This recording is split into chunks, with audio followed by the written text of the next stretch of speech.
સમાચાર સાંભળીને કન્યાકુમારીના લોકોના હૃદયમાં જે આંચકો અનુભવાય ને એ સંવેદનાનું સાતક છે ભારત.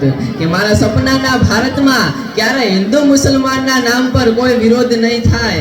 ભારતને ધર્મને નામે જુદા કરવાનું કે ભાગલા પાડવાનું નહીં થાય. મારા સપનાના ભારતમાં યુવાનોને સાચી દિશામાં વાળી તેમનો સર્વાંગી વિકાસ થાય તે માટેના યોગ્ય પગલાં લેવામાં આવશે. આજે જે લોકો ભણવા અને કમાવા માટે વિદેશમાં જાય છે ને, પરંતુ મારા સપનાના ભારતમાં આપણે વિદેશમાં કમાવા કે ભણવા માટે નહીં, પરંતુ વિદેશના લોકો આપણા ભારતમાં કમાવા અને ભણવા માટે આવશે.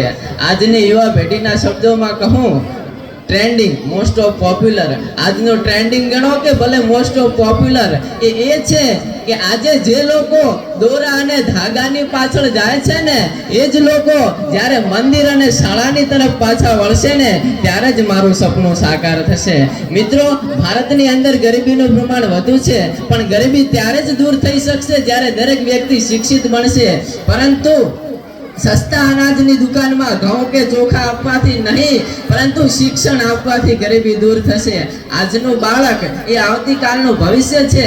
આમ જો દરેક વ્યક્તિ પોતાના સપનાના ભારત વિશે વિચારશે ને, તો એ દિવસ દૂર નથી કે આપણું ભારત વિશ્વગુરુ બને.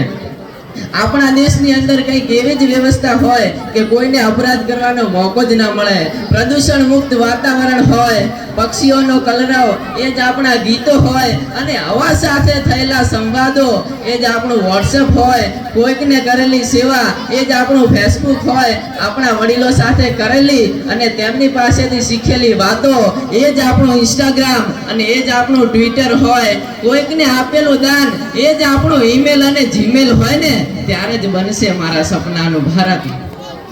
કે જ્યાં ભાષા અનેક અને ભાવ એક, જ્યાં રાજ્ય અનેક અને રાષ્ટ્ર એક, જ્યાં શહેર અનેક અને મુસ્કાન એક, જ્યાં યોજના અનેક અને મકસદ એક, કૌભાંડ મુક્ત ભારત એ જ મારી કલ્પનાનું ભારત.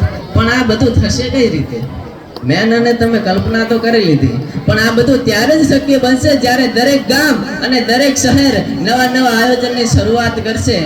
આઝાદ તો ભારત થઈ ગયો, પણ તમારી ને મારી કલ્પનાને સાકાર કરવા માટે આ આઝાદ ભારતને 100% આબાદ કરવો પડશે.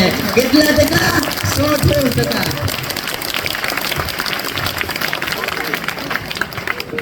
देश के खातिर सब जन निस्वार्थ हो, मुझको लगता है ऐसा मेरे सपनों का भारत हो.